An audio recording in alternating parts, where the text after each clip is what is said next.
South ఇండియాలోనే biggest sorry store మన Varahi silks మన విజయవాడ ఎంజీ రోడ్లో ప్రారంభం. అల్లూరి జిల్లా మేడూరులో దారుణమైన ఘటన జరిగింది. భార్యే భర్తపై గొడ్డలితో దాడి చేయడంతో ఆయన తీవ్రంగా గాయపడి గత కొన్ని రోజులుగా కేజీహెచ్లో చికిత్స పొందుతూ ఈరోజు కన్నుమూశారు. ఇప్పుడు వాళ్ళ పాప అంటే మృతుడి పాప మనతో పాటు ఉన్నారు. ఆమెతో మాట్లాడతాం. అసలు ఏం జరిగింది, వీళ్ళు కూడా పోలీసులకు కన్న తల్లిపైనే కంప్లైంట్ ఇచ్చున్నారు. ఎందుకు అసలు భార్యాభర్తల మధ్య ఆ స్థాయి తగాదా ఎందుకు వచ్చింది, ఏంటి కారణం అనేది కూడా తెలుసుకుందాం. పేరు తల్లి, మీ పేరు? నా పేరు కొర్ర బుజ్జి మేడం. మీ అమ్మ నాన్న పేరు? మా నాన్నగారి పేరు కొర్ర రాజారావు, మా అమ్మగారి పేరు కొర్రదేవి. ఏం జరిగింది ఆ రోజు? మొన్న నైట్ ఏం జరిగిందో నాకు తెలియదు మేడం. నా పక్కన మా తమ్ముడికి కూడా తెలియదు మేడం. ఎందుకంటే అమ్మ నాన్న వాళ్ళతో వాడే పడుకుంటాడు ఇంట్లో, తనకు కూడా తెలియదు మేడం. నేనైతే మా ఫ్రెండ్స్తో పక్క ఇంట్లో పడుకున్నాను. అప్పుడు తమ్ముడు పాస్కనేసి లేచి చూసేసరికి రక్తం అడుగులు పడి ఉన్నాడు మేడం మా నాన్నగారు. ఏమైంది అనేసి అంటే ఏం అక్క తెలీదు, నా దగ్గర పరిగెట్టుకుంటూ వచ్చి అక్క నాన్న ఇలా స్పృహ కోల్పోయి పడిపోయి ఉన్నాడు, ఒకసారి రా బేన ఏమైపోతుంది అనేసి అంటే ఇంటికి వచ్చి పరిగెత్తుకుంటూ వచ్చాను మేడం. వస్తే చూస్తేనేమో చెవి నుంచి ముక్కు నుంచి నోరు నుంచి బ్లడ్ వచ్చేస్తుంది మేడం. తర్వాత చూస్తేనేమో ఈ సైడ్న గొడ్డలతో గట్టిగా కొట్టినట్టు కనిపిస్తుంది.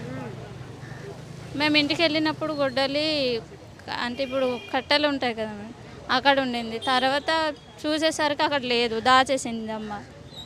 నిన్న గొడ్డలు దాచేసింది.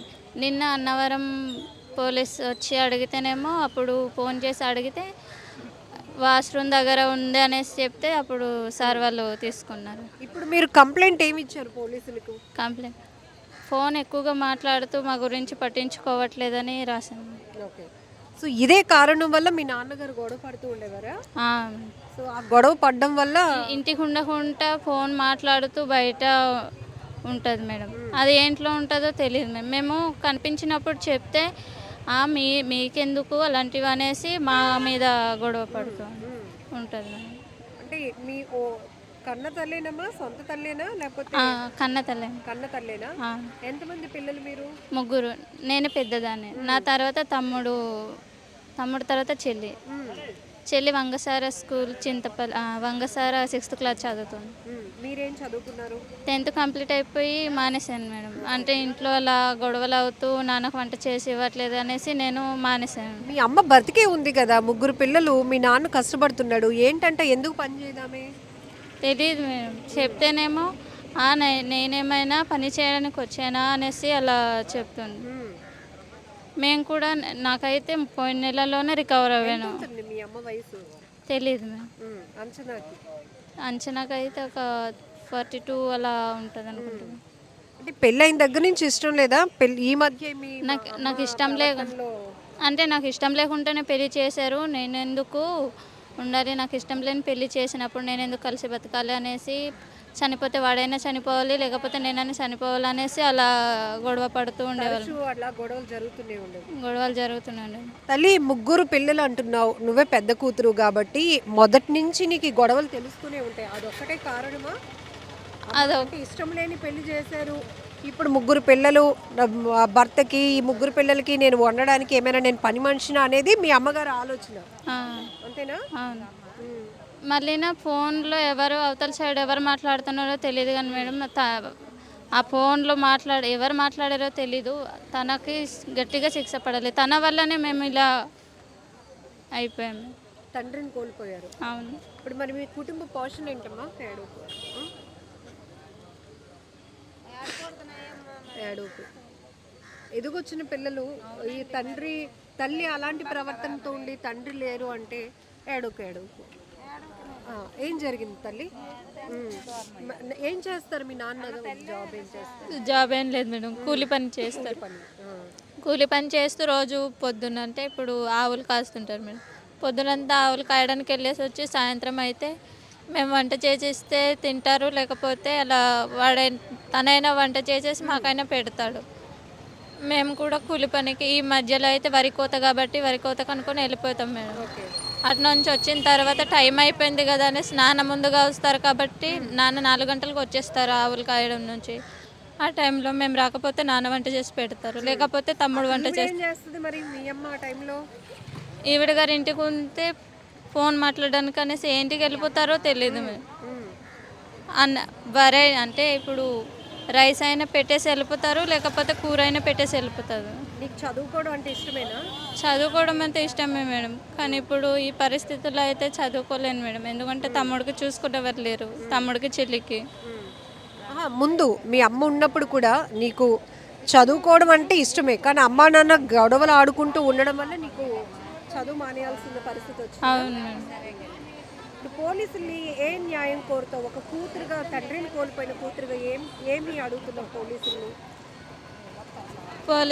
పోలీసు వారికి నేను తెలియజేయండి ఏమనగంటే, మా అమ్మ ఇప్పుడు ఎలాగో ఉన్న తండ్రిని పోగొట్టింది కాబట్టి తను కొన్ని రోజులు శిక్ష అనుభవించిన తర్వాత అప్పటికి మారితే మేము తనతో ఉంటాము, మారకపోతే ఇంకా మేము తనతో ఉండదలుచుకోలేము.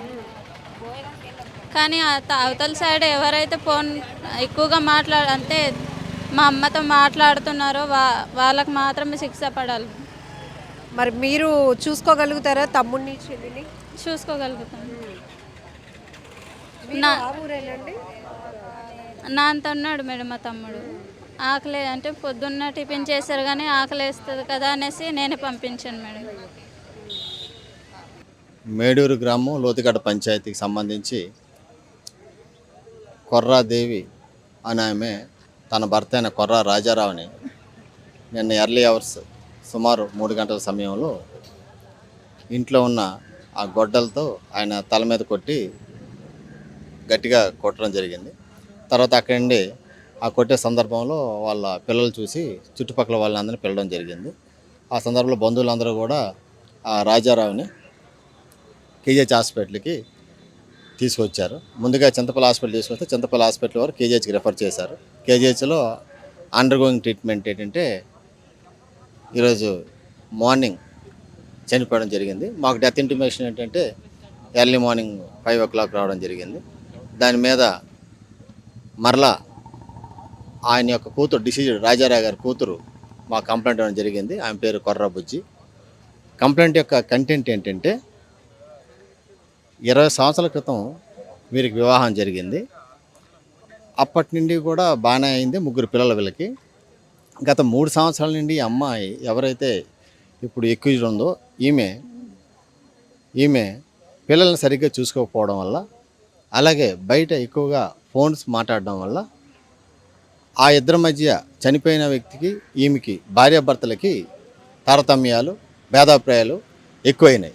దాని మీద గొడవ పడ్డారు. అదేవిధంగా ముందు రోజు 8వ తారీఖు కూడా గొడవ పడ్డారు. ఎందుకంటే ఈమె పిల్లల కేరింగ్ తీసుకోదు, ఈమె నెగ్లెక్ట్ చేసింది. దాని మీద పాపం అతను వ్యవసాయ పనులు చేసుకుంటాడు. ఇంటికి వచ్చేసరికి కూడా మనకు ఇది బడ్డీని అవుతుందని ఆమె చాలాసార్లు చెప్పడం జరిగింది. అది మనసులో పెట్టుకొని ఆమె నన్ను ఇలాగా గట్టిగా మందలిస్తావా, తిడతావా, నన్ను అనుమానం పెంచుకుంటావా అని చెప్పేసి అందరూ నిద్రిస్తున్న సమయంలో ఎర్లీ అవర్స్ ఇంట్లో ఉన్న గొడ్డలతో భర్తను కొట్టి చంపడం జరిగింది. Thank you.